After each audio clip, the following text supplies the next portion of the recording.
Motion on the Intelligence and Security Committee. Minister to move. Move formally. Dr. Julian Lewis. Thank you, Madam Deputy Speaker, and I won't unduly detain the House, I promise.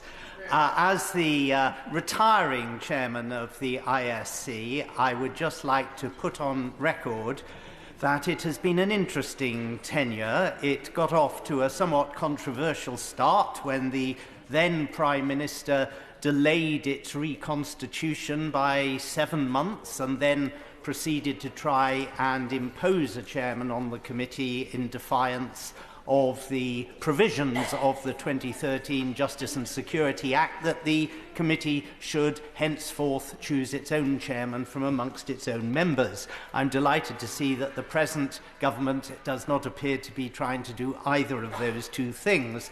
I'm also encouraged by the fact that there appears to be a better balance between the members of this House and the number of members from the other place, which reflects more appropriately the joint nature of the committee. During my 4 years in post, the committee produced a number of substantial reports, not just the famous Russia report, which was the work of the previous committee and which we resolved to publish on our first day of reconstitution in July 2020. We produced under our own steam major reports on extreme right-wing terrorism, a particularly well-received report on China, a substantial report on international partnerships, and although it hasn't yet been published, a very interesting and comprehensive report on Iran, which is in its final form and just is awaiting the completion of the agreed redactions that have to be worked out between the agencies concerned and the committee, and I hope that will appear soon. The committee also produced no fewer than 4 of its annual reports, which survey the general landscape of the 7 intelligence agencies and other security organisations that it supervises. The only clouds on the horizon really have been 2. One was the persistent refusal of the previous government, no doubt on advice from officials, I suspect, in the Cabinet Office, to allow the committee to adapt its Memorandum of Understanding with 10 Downing Street, which was specifically designed that when security-sensitive activities were undertaken by different departments, that element of the work of those different departments should then be scrutinised by the ISC, and appropriate adaptation should be made to the terms of the Memorandum of Understanding. Instead, it was unrealistically suggested that the General Select Committee for the department concerned could do that sensitive work. It couldn't, it shouldn't, this should be down to the ISC.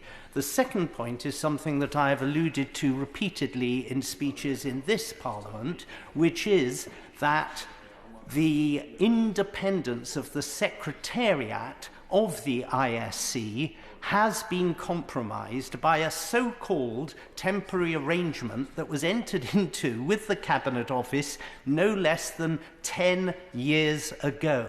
And this means that if the ISC is deemed to be unhelpful to the government or the establishment or the 2 organisations out of the 7 that it scrutinises, which happen to be located in the Cabinet Office, then the careers of those people who make up the staff of the ISC will not prosper. And I want to put it on record that the director and the staff of the ISC, and this is a common view on all parts, amongst all parts of the committee throughout my tenure as chairman, are absolutely outstanding. And I was particularly incensed when on 2 occasions my recommendation as chairman for an outstanding grading for the director, the professional director of the ISC, was overruled by officials in the Cabinet Office and downgraded. And it was as a result of this sort of unacceptable behaviour and intrusion on the independence of the ISC that the committee earlier this year unanimously, I stress, unanimously voted that the staff of the ISC, the Secretariat, should be removed from the oversight, as it were, or the control of the Cabinet Office, and should become an independent body or a body corporate as exists in certain other organisations. I really do commend this to the Leader of the House. We do not want to see a persistence of this conflict of interest where the Cabinet Office is able to put a blight on the careers of the loyal and very talented and dedicated members of staff who have served the ISC well. With that, Madam Deputy Speaker, I was just about to finish, but of course I will. I'm extremely grateful to my right honourable friend for giving way, and I think this moment shouldn't pass without, on behalf of those who have served in this committee, and in my case, who hope to carry on serving, subject to the will of the House, simply to say thank you to my right honourable friend for his service. This is an important committee, as he knows better than anyone. It does a considerable service to this House, and he has done a considerable service to the House himself in chairing it with the skill with which he has over nearly a decade.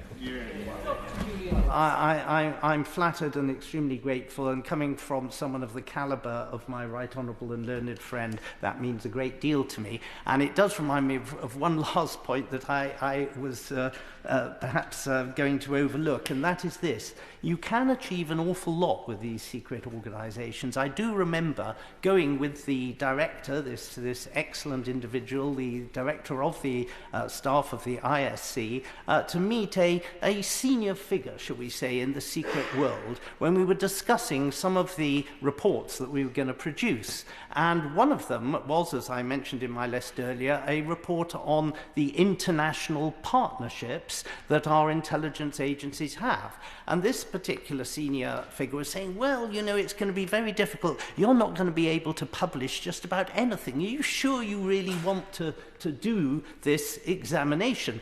To which the obvious answer was, well, we will certainly be able to produce a very interesting report, even if it is classified in its entirety and is published only as a single sheet with the title page on it. Well, I know I'm not allowed to produce props, Madam Deputy Speaker, but I just happen to have with me a copy of that report, which proved possible to publish in the end, and it wasn't a single page, it was about 100 pages. And that's what a clever, dedicated staff can manage to produce, irrespective of the fact that it rightly has to exclude anything that might harm the interests of the nation. It's possible for both the secret agencies to do their work and for the scrutineers of the secret agencies to do their work, provided that the independence of the people who do all the heavy lifting, namely the Director and the Secretariat,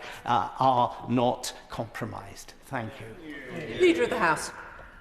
Thank you, Madam Deputy Speaker. Well, can I just also take this opportunity to pass on my thanks and the thanks of the Government and this whole House for the exemplary work that the Right Honourable Gentleman did over many years in what actually sounds like some challenging times at times as Chair of the committee. We are incredibly grateful to the work that he has done, and I wanted that to be put on record. And can I also echo his remarks about the brilliant work that this Director and the Secretariat do, and the absolute importance it is that they maintain independence and are able to do that work freely, because as he says, it's vital to this House and to this country that this committee is and remains and is seen to be totally independent and can speak truth to power where it needs to be. And with that, Madam Deputy Speaker, I'd like to move the motion. The question is as on the order paper. As many as of that opinion say aye. Aye. Of the contrary, no. I think the ayes have it. The ayes have it.